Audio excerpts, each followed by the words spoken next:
Greetings, everybody. Thank you for coming out today, sharing some good memories of Aaron.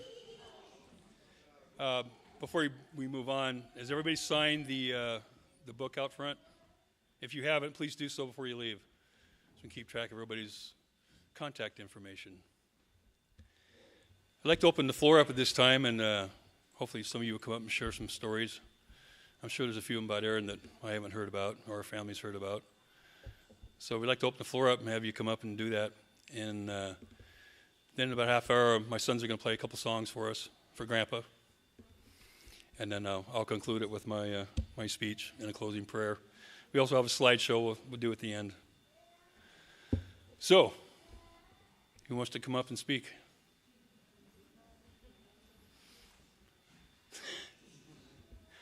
Well, this might be over quick. Oh, there comes one. Mr. Rocky Fisher.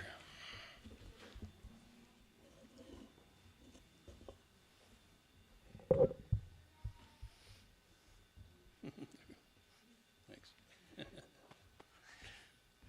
I used to say, man, if I had a son, I want one just like him. And he grew a beard too, you know. I knew I had some kind of good influence on him here. Yeah, twins. Well, Aaron was, I don't know, I just kind of bonded with him from day one. We were about the same age, and both have been in the military and through a few wars, I guess. And I remember going down to the station and thinking, well, I'd like to think about volunteering. So I knew it was drill night, so I went down to the station at Benson and Petro, and Aaron pulled in, had his chief's car, and I was talking to him about joining. And there was a fire call, and he says, get in, but don't do anything when you get there, you know, because you're not a volunteer yet, but you can watch what goes on.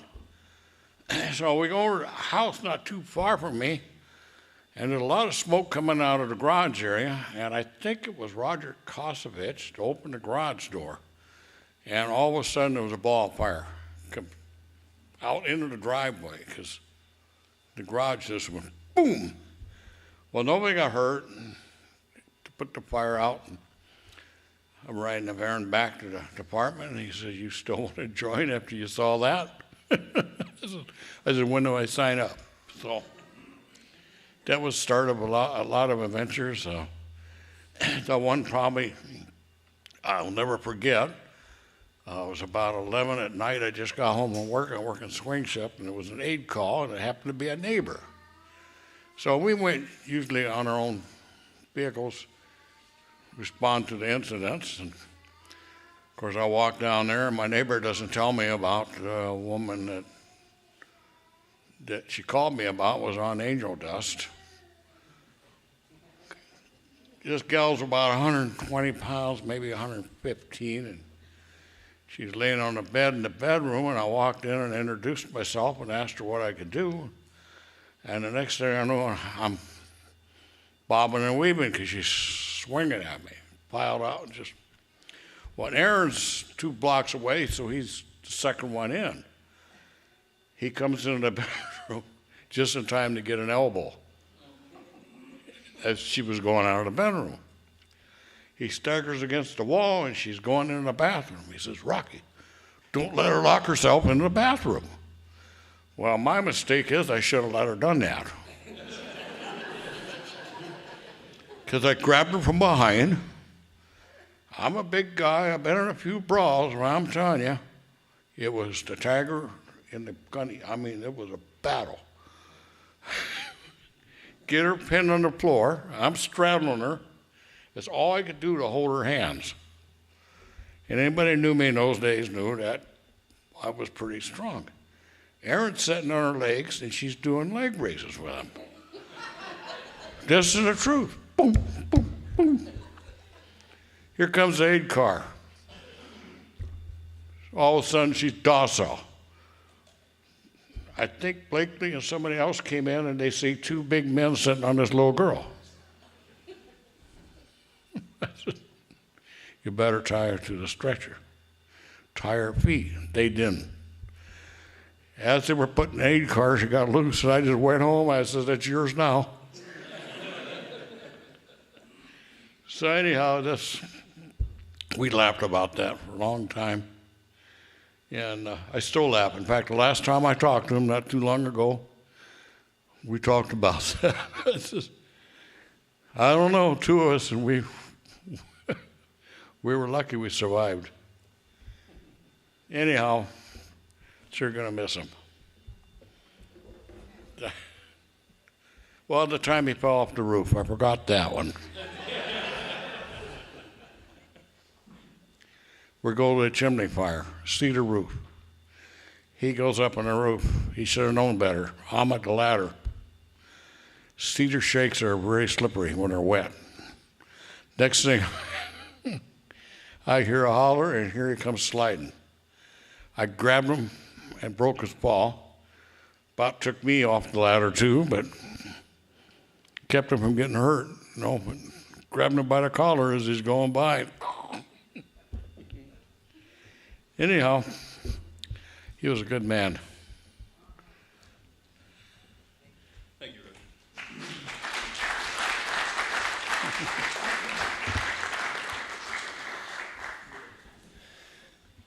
Yeah, hearing about somebody on Angel Dust, I don't know if any of you guys remember, but we had a call where we had a crazy man running around in the street with just his underwear on. It was like midnight or so.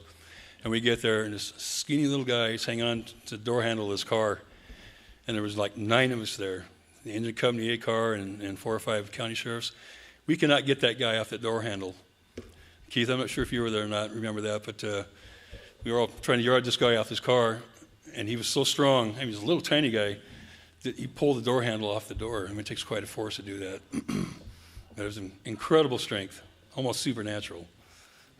Crazy. Anybody else want to share some stories? Mr. Fred Stike.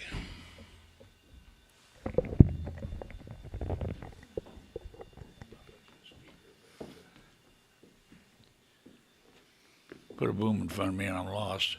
Anyhow, I gotta say, I go back when we still almost had the Quonset hut, but it was close, where we had a convertible out here, Station 2, and we had those darn International Ronies. Worst truck they ever had. Cord binders. But all you had to do is double clutch them, they'd finally go into gear. But I had 2 incidents that were there and I'll never forget. The first one was Harold Philbin and him. My wife was pregnant with my daughter, who was standing back there.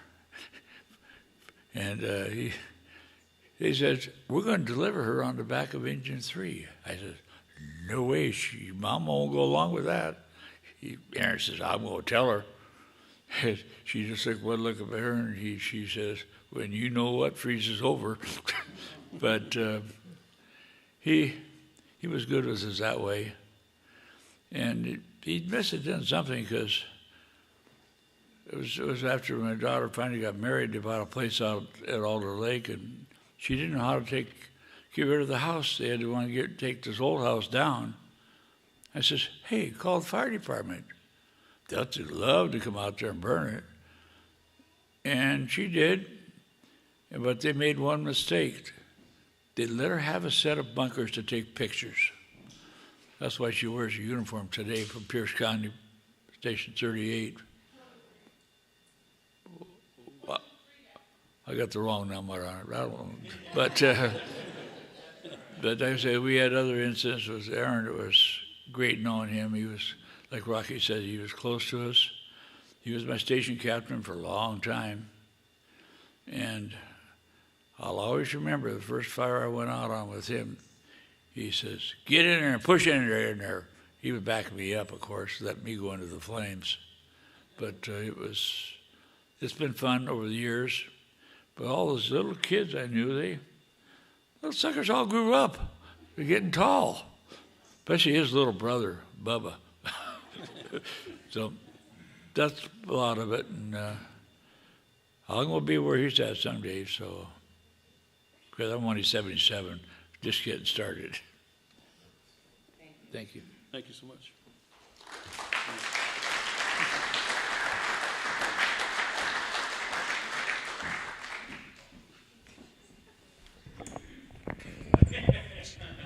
No, no offense. I'm wearing my heels, my wedgies. I was just making sure. You haven't changed. Hello. I'm sort of the transition group. There was a group called the Fire Bells. We were wives of firemen. And I know it sounds odd thinking back, but once a month we would cook dinner for the firemen as their I don't know, what was it, meeting night or something? And then every year we would cook Thanksgiving dinner for everybody. Mash the potatoes, cook the turkey. Flora Rowling said it always had to be a tom turkey. And we'd put on this big dinner. Well, at that time, a lot of us wives were working wives. So we're doing our own dinners. We're doing the fire department dinners where we wear little aprons. I mean, really, it's like Leave It to Beaver time.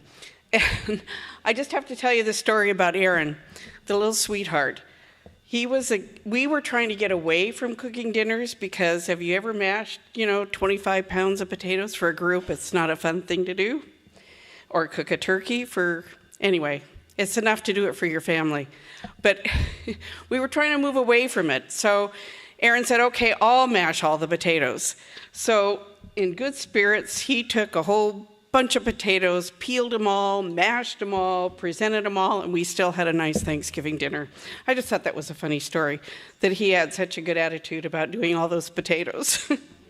Oh, on another side, we had a group of us, the Fire Bells, were trying to do safety things also, not just cook dinner. We were trying to move into doing safety reports for schools and that sort of thing. And Aaron was always in favor of helping us out and supporting that in every way, which was pretty brave of him, actually. So I just think he was a terrific guy, even with the mashed potatoes. Thank you.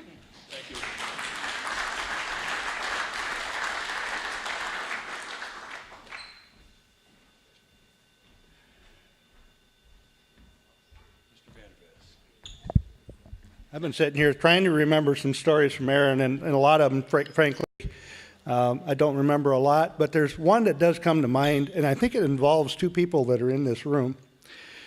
Back in the old days when technology wasn't as good, it wasn't unusual for a mic to stick open. And one day, the plectrons went off, and everybody's running to the station, and we hear this nice, very professional Engine 41 responding. And then we hear this, "Oh man, look at that thing burn!" and a few other words that came out.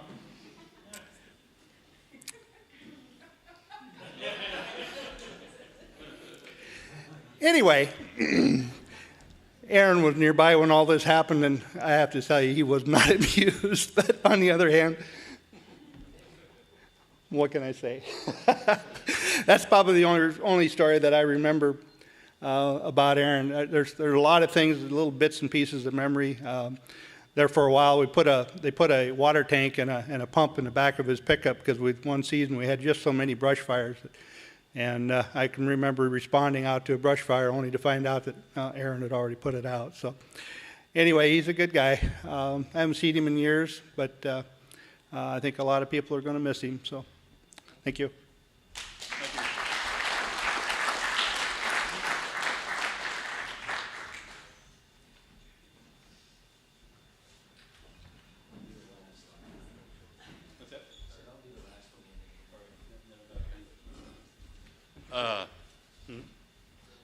Hi, I'm Darrell Taylor. I started volunteering in 1971 and grew up with this guy. So Aaron kind of became a second father to a big group of us. Great guy, great fireman. He loved doing the job. But I remember living in the fire station. Probably my best memory of Aaron's. I'm living in the fire station, and I'm still in high school. And he'd come wake me up about 9:30 every day. "You gonna go to school today?" I go, "What time is it?" And he goes, "Well, it's 9:30, 10 o'clock." It's a little late, isn't it? He goes, good, we can use you sticking around here. And yeah, I barely got through high school, but I learned to be a firefighter from him. It was a lot of fun with the family, and all the memories that we have of Aaron. He was, again, great guy, great firefighter. We miss you. Thank you. Thanks, Aaron.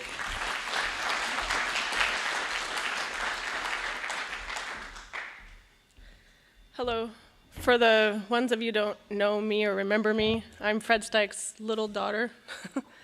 I don't have a whole lot of memories other than running around the station and the different picnics and everything else like that. But I do remember the story that my dad talked about my mom, and I wish that he had pushed my mom farther, because that would have been a really cool story. Are you going to talk too? Say hello. But I wanted to thank everyone from District 40 for allowing us little rugrats to hang around. No, we're not going to touch it. Yuck. And we'll miss him and the family.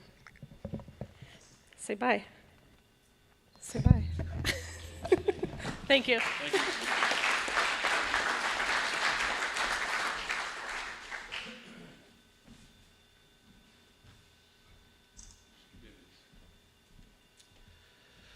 Well, I'm Don Bivens.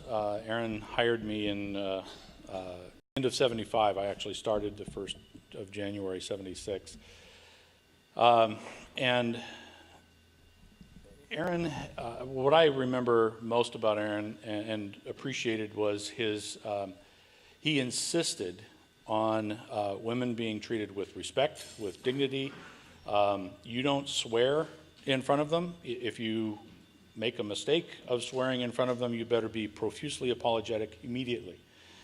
Held the door open for women, and just generally was an old-fashioned guy with manners that, frankly, I think the next generation has begun to lose. But there was another side of Aaron when the women were not around. I distinctly recall Aaron taking myself and I was, I think, the third paid guy, and he took the whole paid staff, all three of us, out for drinks around Christmas. And we went to the Apogee. We started there. I don't remember where we ended up. All I know is I was probably 22, 23, and thought, I'm going to drink circles around this guy. And I lost track somewhere in the night, but I do recall ending up at another place somewhere in District 40. I can't remember the name of it. And Aaron was getting a second wind, and we were all fairly well lit, and we ended up in the bathroom, and some guy standing in the next to the urinal next to Aaron's made some comment about how's your night going, how's your guys' night going tonight. I don't know how he made the statement or why he made the statement, but he said something along the lines of, inspectors are a bunch of blankety blanks. And I think he was probably talking about building inspectors, but Aaron took it as fire inspectors. And his eyes instantly turned red. He stopped his business, turned to the guy, stepped into him, and said, "We're inspectors. What are you going to do about it?" And the guy just stopped his business and said, "No, I'm not talking about fire guys. Fire guys are great." He says, "You want to take it outside?" And I thought, my God, I'm going to get fired. But maybe it'll help that my boss is there too. And the night went on without too much of a hitch. We didn't end in a fight. But I do recall that Aaron drove me home, and I could not keep up with that man. He was 100% masculine. And I have another kind of odd thought, and I can't recall what the circumstances were, but we were at a banquet of some type, and there was dancing. And I was standing next to the dance floor, and Aaron comes by, grabs me, pulls me on the dance floor, and starts dancing with me. And all I know is I couldn't get out of his grip. The guy hung sheetrock. His arms were like iron. And you could, once you were in his grip, you couldn't get out. And he spun me around the dance floor until that song was over. My face was beet red. Everybody was laughing hysterically. He was having a great time, and I was mortified. And he loved it. And he was actually quite a good dancer. We'll miss you, Aaron.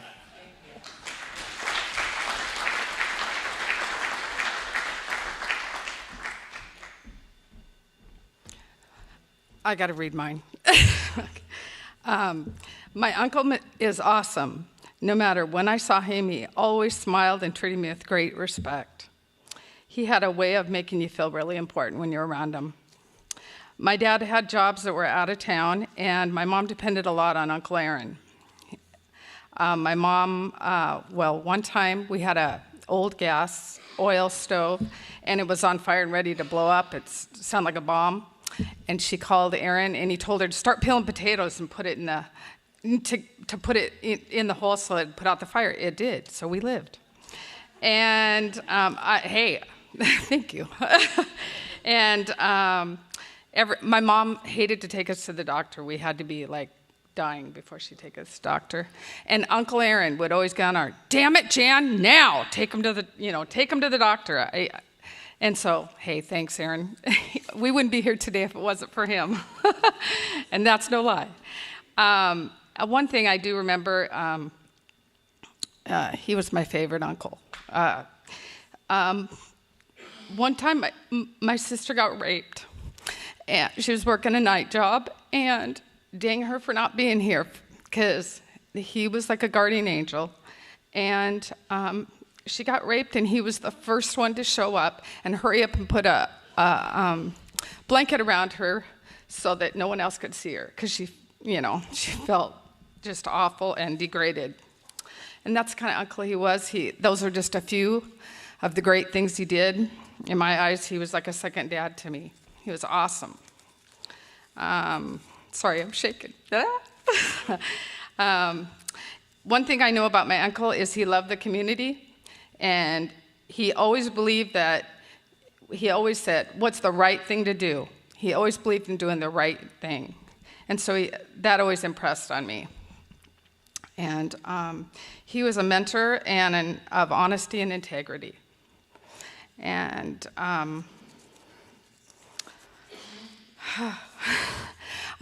one thing I loved about him is every time you were overwhelmed or you were really frustrated, you're in tears, he was great with always coming up with a smile and a great joke to get you out of it. And I love that about him. He was always smiling, and he was awesome. And just one last thing I wanted to say is God came to this earth to defeat death. You have two bodies, one spiritual body and one flesh body. When you pass on, immediately your body goes to heaven. Your spiritual body goes to heaven, and you'll live in paradise until the day of judgment. God bless you, Uncle Aaron. We love you very much. Amen.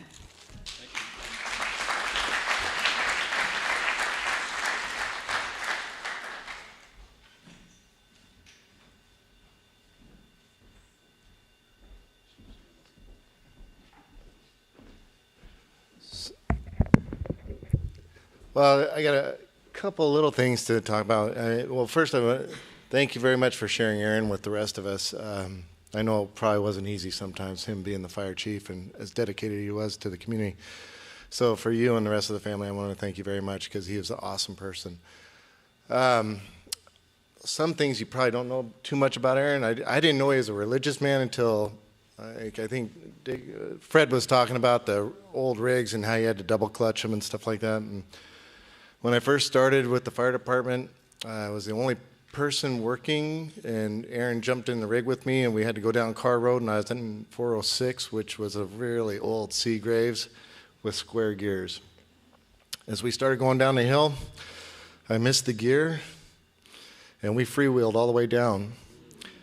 Aaron, I now know, was a very religious man. I think we went through 2 Lord's Prayers and 3 Hail Marys. And by the time we got to the bottom of the hill, he was pasty white. I go, whew, that was fun. He didn't think it was that much fun. They didn't let me drive for a while after that. And then I'm pretty sure Aaron's going to haunt me because now he knows who did it, but it's his fault too. Taco time, one time we went, the little kids' meals had these little tiny watches. We put one up in the ceiling with a little timer that went off. I forgot all about it. And then every day, I didn't realize this, but we were standing in his office one day, and all of a sudden his clock went off, and he goes, just a minute. And all of a sudden you hear this beep, beep, beep, and he goes, do you hear that? No, sir. And he's standing right next to me. He goes, oh, no, I don't hear anything. He says, are you sure you don't hear that? He's looking all over the place. He'd been looking for months for this watch. And that was Tim, as much as me. But Tim was my partner in crime. I used to pull a few little pranks on a couple of people, but it was usually Tim putting me up to it. So, yeah, that's about it.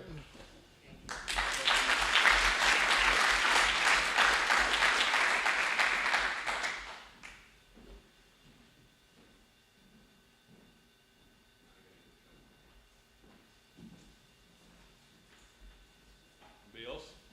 Share any memories?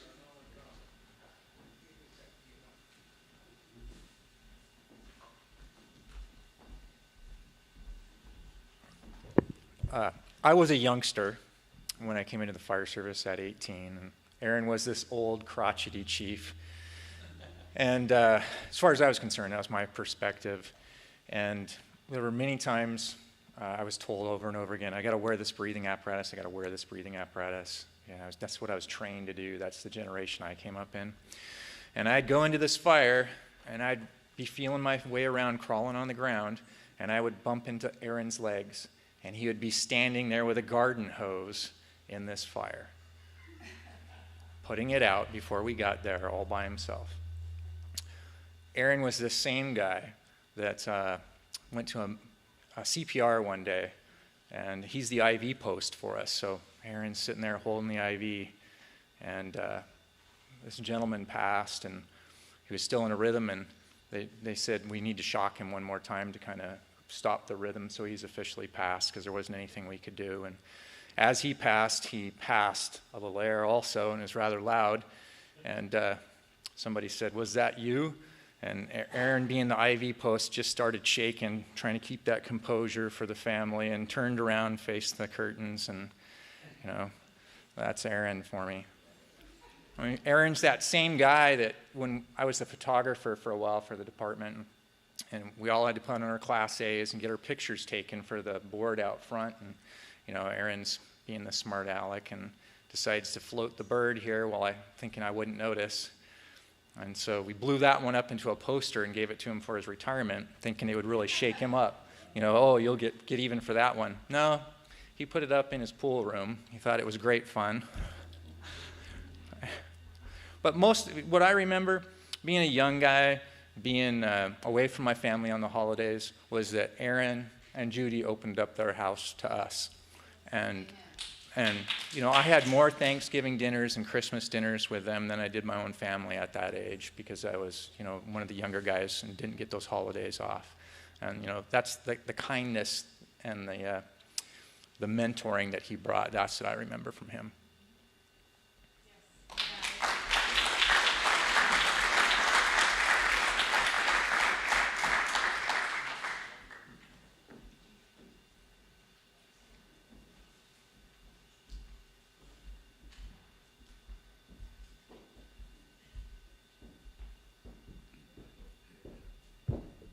I'm a short guy anyhow. But like I say, I forgot one other one with Aaron. It was the best time I ever had was we had a party. We always had a barbecue every year. We were out at Station 2 at Lake Desire, and we got a fire call. Well, Chief Tickner had this 60 Ford that was kind of gutless, and we were heading toward the Benson, and Fairfield was driving it. Aaron was officer. I was on the tailboard, and I can't remember the other person. But when Jerry went around the chief's car, Aaron did turn white. But he'll probably remember that when he's up there. Thank you. I got to get out of here. Talk too long.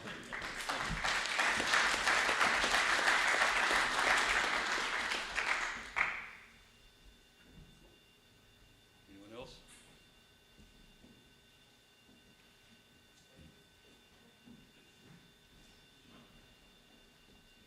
Okay. Guess it's my turn. Well, I might be biased in saying this, but he was a pretty cool guy. He was important in my life. He was a good guy. He was genuine and honest. Did a lot of things for a lot of people. A lot of us young guys, he loaned us money to get our first homes. And most of us paid him back. There's a few that didn't, but there was never an issue with him. Always taught us to be respectful to the ladies, as Don mentioned. There's probably three things that would make that smile go south. And that was, one was lying to him. You never lied to him. Two was letting the F-bomb slip out of your mouth in front of the ladies. And three, any unacceptable noises leaving your body at the dinner table, you had better duck. So, do you want to speak? Yep.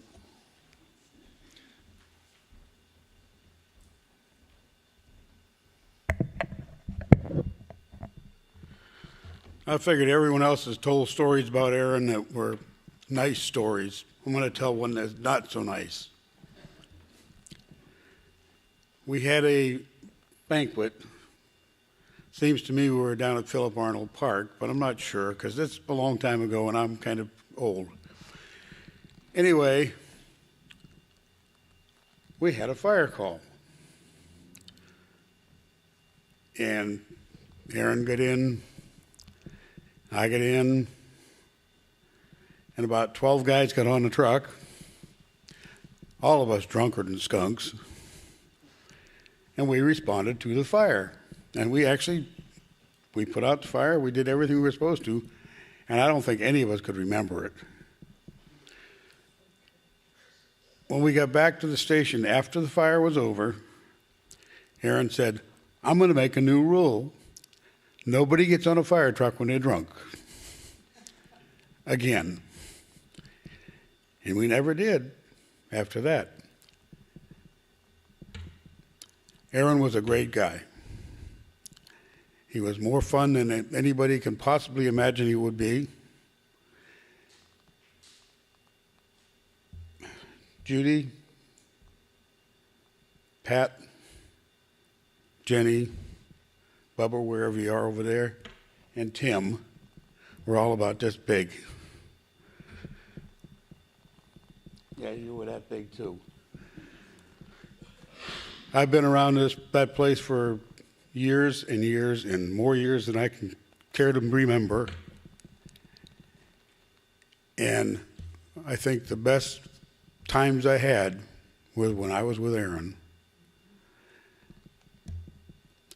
I miss him. I will miss him forever. Thank you.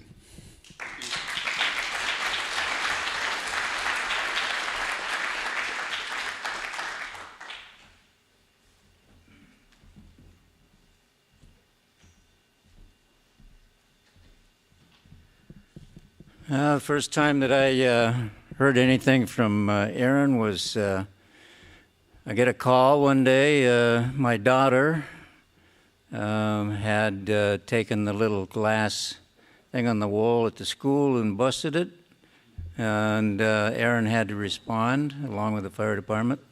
So I get the call for this malicious mischief action that my daughter had entered with, her and her best buddy,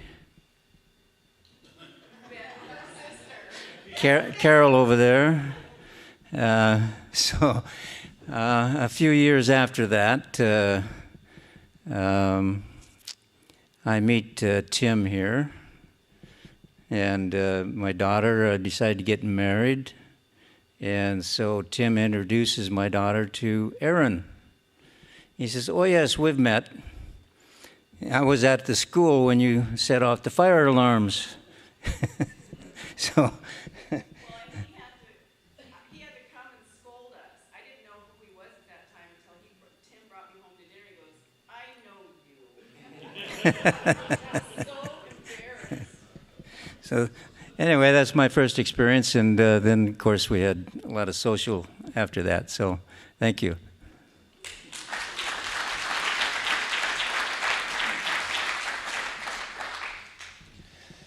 Yeah, that was quite a night.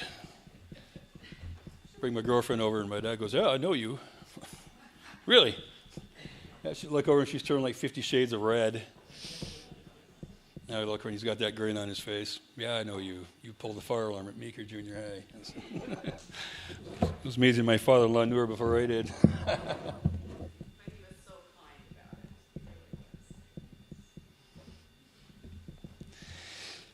I'll tell a couple stories. There's Aaron usually had that big grin on his face all the time.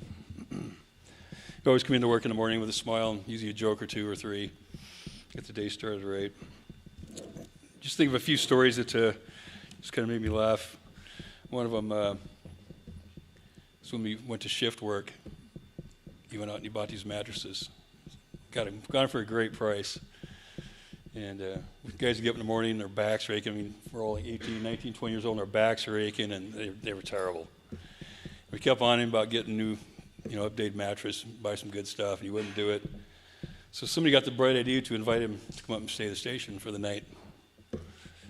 By noon that next day, we had all brand new mattresses. Finally. There was probably a couple of times caught Aaron without a smile or without being angry. I can think of one call in particular was we had a kitchen fire, and we get there and attack the fire, and we get it out, and we set up our smoke ejectors, clearing the smoke out of there, and Aaron goes in to start his investigation, cause and origin. And he's in there for quite a while, and looking there, he's standing there in the kitchen just like staring at the stove. As I got close to him, he's standing there, he's like, "Trout mouth." So I walk in there, and on the way in and out there, we kept noticing these pigeons flying around. So it's kind of weird. They're flying in and out of the house, and maybe just smoke messed them up or something. So we get in there, and I look at the stove, and I look at the floor, look at the hood over the stove, and it was apparent that the pigeons like to roost up there on the stove hood, and that they had been doing that for quite some time. So there's bird droppings all around the floor, on the hood, all over the stove, and the food, the cot fire actually had bird droppings around it, and the other food that was on the stove had bird droppings in it. And apparently this was in a daily occurrence at that house. It was pretty amazing. But you see Aaron there he had no words. He was like, couldn't believe what he was seeing. Somebody actually lived like that with their birds. Aaron was a great guy. Really genuine, really honest. His motto for a lot of young guys was, if you do what you love, you won't work a day in your life. And for a lot of us in the fire service, that's very true. If you love what you do, you'll never work a day in your life. Just referring to my notes here.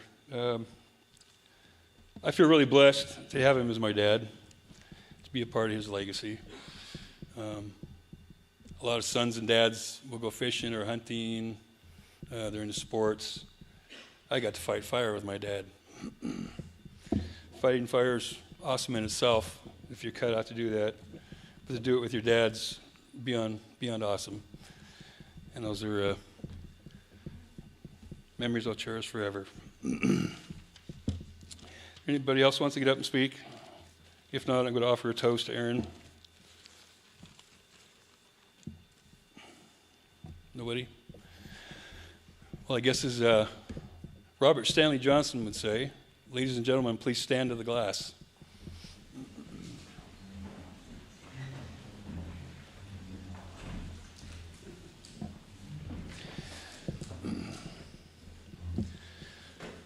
Aaron, with a sincere thank you for all that you've did for the community and for your friends and family, to serve and to protect, you've done well. Till we meet again, and we will. Thank you.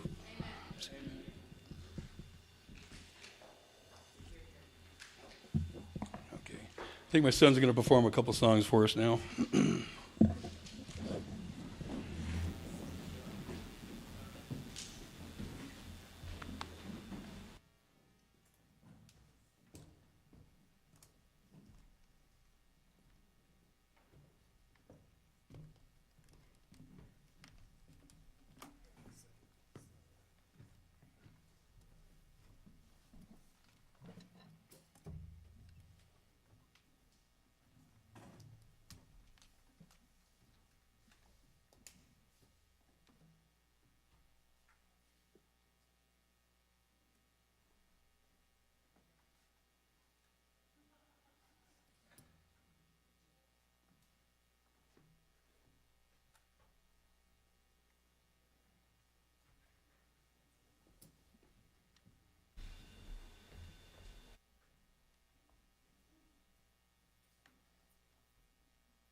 See if I can get these inner monitors to stay in my ear real quick.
Can you remember when we used to cry about mistakes we made?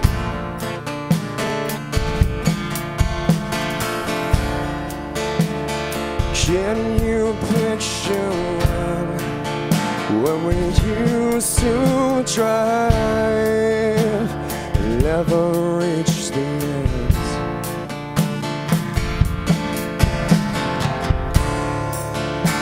'Cause I don't understand what you meant to me.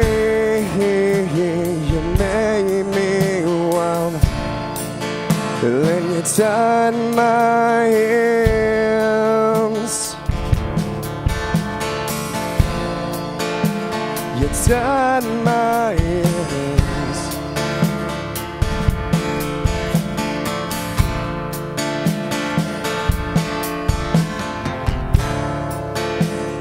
Can you picture when we used to cry about the days we made?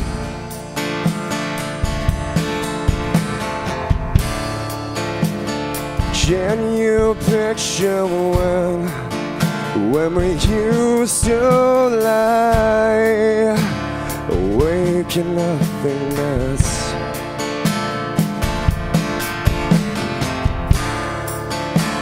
'Cause I don't understand what you meant to me. You made me wild, then you tied my hands. 'Cause I don't understand what you took from me. You made me wow. Then you tied my hands. You tied my hands.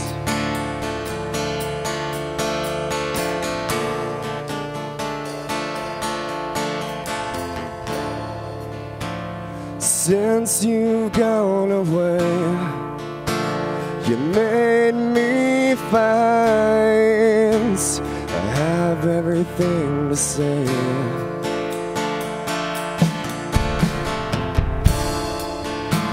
Since you've gone away, you made me find there's nothing left to say.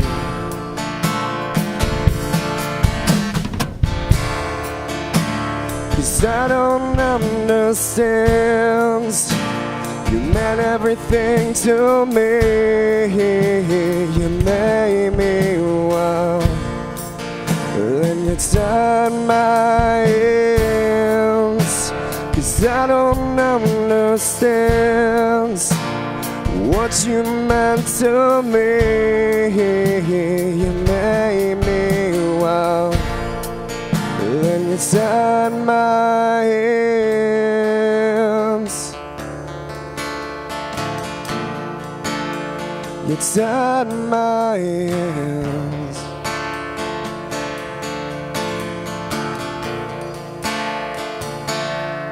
Thank you.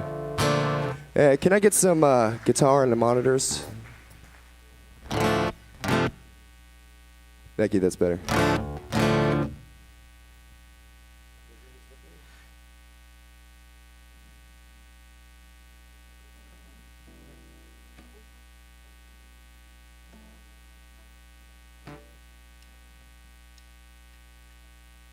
Sorry, it's a little bit hard for me to sing, thinking about all this, but I'm going to give it a shot.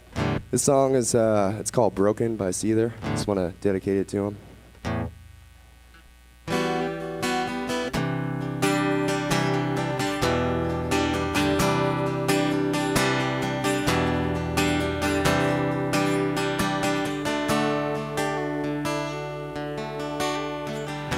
I wanted you to know I love the way you laugh. I wanna hold you high and steal your pain away. I keep your photograph. I know it serves me well. I wanna hold you high and steal your pain. 'Cause I'm broken when I'm open, and I don't feel like I am strong enough. 'Cause I'm broken when I'm lonesome, and I don't feel right when you're gone away. You've gone away, I don't feel you here anymore. The worst is over now, and we can breathe again. I wanna hold you high and steal your pain away. There's so much left to learn, and no one left to find. I wanna hold you high and steal your pain. 'Cause I'm broken when I'm lonesome, and I don't feel like I am strong enough. 'Cause I'm broken when I'm open, and I don't feel like I am strong enough. You got away, I don't feel you here anymore. Thank you.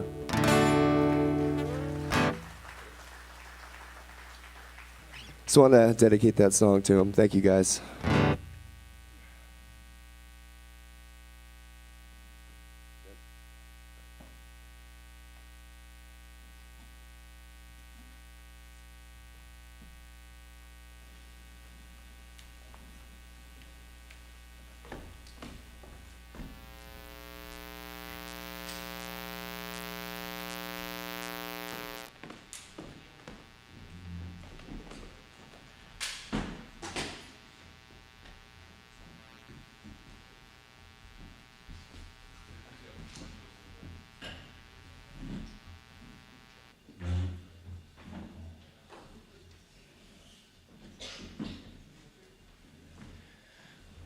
We're going to have a little bit of a slide presentation here. We're going to get that going. And we'll finish that up, and then we'll conclude with a closing prayer. And that'll be it. Thank you again for coming out. It was great to see everybody. Hope to talk to some more of you after when we conclude this.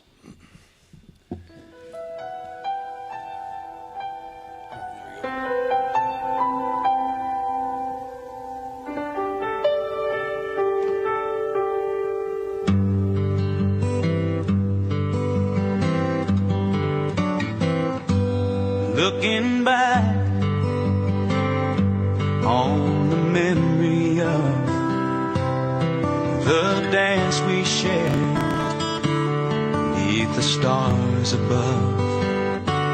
For a moment, all the world was right, and how could I have known that you'd ever say goodbye?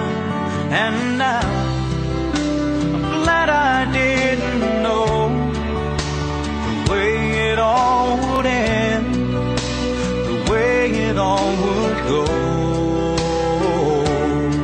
Our lives are better left to chance. I could have missed the pain, but I'd have had to miss the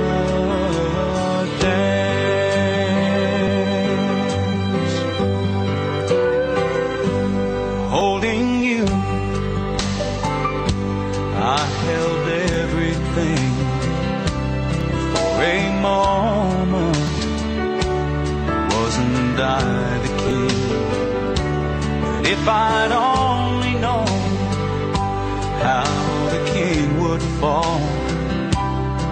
Hey, who's to say? You know I might have changed it all. And now I'm glad I didn't know the way it all would end, the way it all would go. Our lives are better left to chance. I could have missed the pain, but I'd have had to miss the dance. Yes, my life is better left to chance. I could have missed the pain, but I'd have had to miss the dance.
Making my rounds all over town, putting out old flames.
stretchy pill. We're 24 on, 24 on. When it gets too hot to just give me a call. I'm the fireman, that's my name. You call me the fireman, that's my name. I'm making my rounds all over town, but now don't play. Tell everybody like a hell what I got. I cool them down when they're smoldering hot. I'm the fireman, that's my name. They call me the fireman, that's my name. Yeah.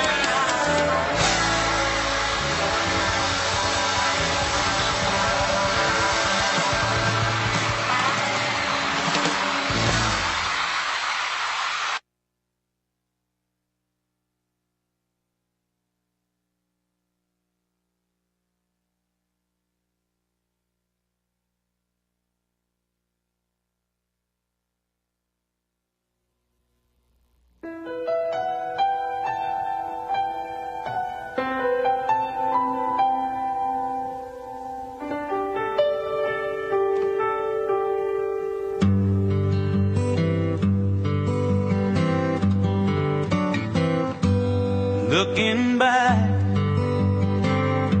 on the memory of the dance we shared beneath the stars above. For a moment, all the world was right. And how could I have known that you'd ever say goodbye? And now I'm glad I didn't know the way it all would end, the way it all would go. Our lives are better left to chance. I could have missed the pain, but I'd have had to miss the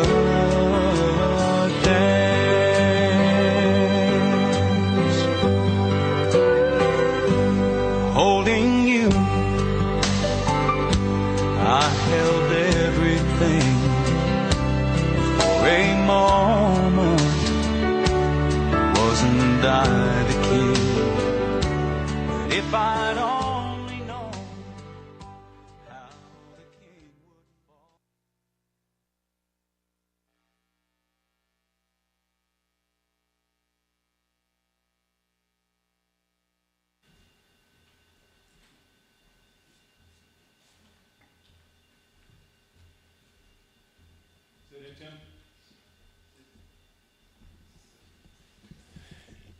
Anybody else want to add anything to this or come up and speak? Or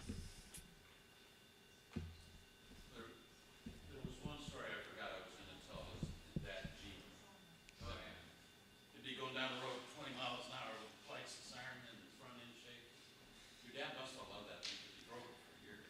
yeah, that's when the top speed was 40 miles an hour Yeah. with the wind to its back. Yeah. Great for brush fires, but that was about it. Yeah. Okay, we'll say a quick closing prayer, so bow your heads if you want. Heavenly Father, we thank you for this day. We thank you for your blessings and the blessing of Aaron. Aaron truly was a blessing from you to us.